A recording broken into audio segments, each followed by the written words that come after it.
And the record begins with a song of rebellion.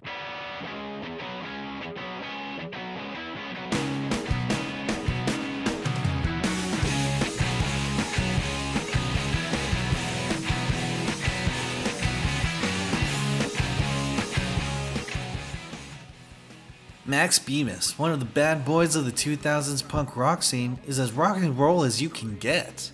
But who is Max Bemis anyway?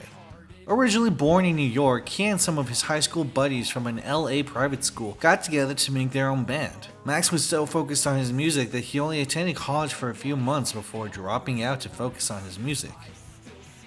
Growing up in a strong Jewish setting, one of the band's hit singles, Alive with the Glory of Love, is about his grandparents surviving the Holocaust. They catch us and dispatch us to those separate work camps. I'll dream about you, I will not doubt you with the passing of time.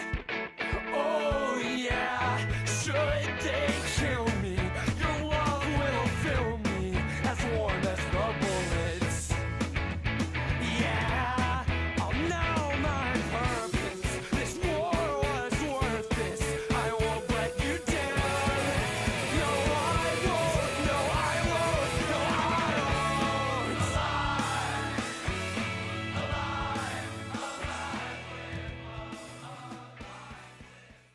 Things were looking good for the group up until their second album release, Is a Real Boy, where Max struggled with drugs and would become so difficult to work with that they ended up canceling tours and having members leave the group. Max confesses years later that during the time he had been dealing with his bipolar disorder by self-medicating himself with drugs and marijuana, and experienced a manic episode.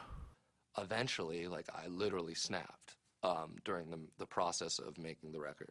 I thought I was being filmed. I thought I was on The Truman Show, essentially. I thought that my entire life had been staged for me.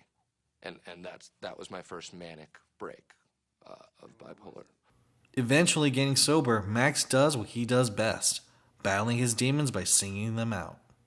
Let me tell you this, I am shamelessly self-involved.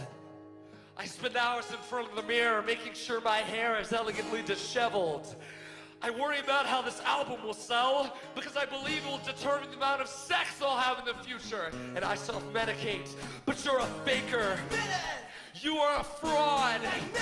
Yeah, you're living a lie. Living a lie. Your life is living a lie. As someone who also suffers from bipolar disorder, I can understand the desire and even the temptation to self-medicate and fall off the wagon.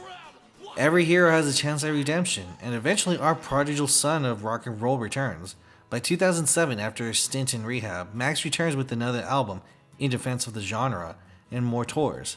Finally, after hints of love songs in between his trademark self-deprecating ballads full of quintessential self-loathing, 2009 marks Max's marriage to Sherry Dupree, releasing an album under the name Perma, full of duet love songs and even those that ponder the struggles of what a lifelong commitment may have in store. An old chapter in the Book of Bemis is closed, with a new one opening up with an optimistic view. No, I can't stop. Nailing you down, keeping you around. I won't lie, I swear I won't lie. I'll be your queen, so here's the crown. Well, you can have me, and you can take me. It might seem easy to blindly idolize people and forget that they're just that.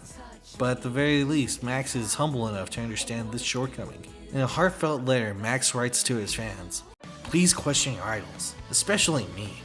I'm a neurotic, self-involved, insecure Jew with a dark past full of countless idiotic, selfish mistakes. My entire critically lauded first record was based on the fact that I was, at the time, an alienated, self-medicating self-hater. I have experience and some amount of wisdom now, but some of you probably have as much or more of both than me. That's why I look up to my fans. They are courageous and amazing, and often they inspire me. Look up to me for getting through it, admire me for what I've created, but question me. You saw what I did this morning. I'm flawed and emotional. If you question me and if the answer you come up with is I'm a good guy, maybe you can trust your instincts.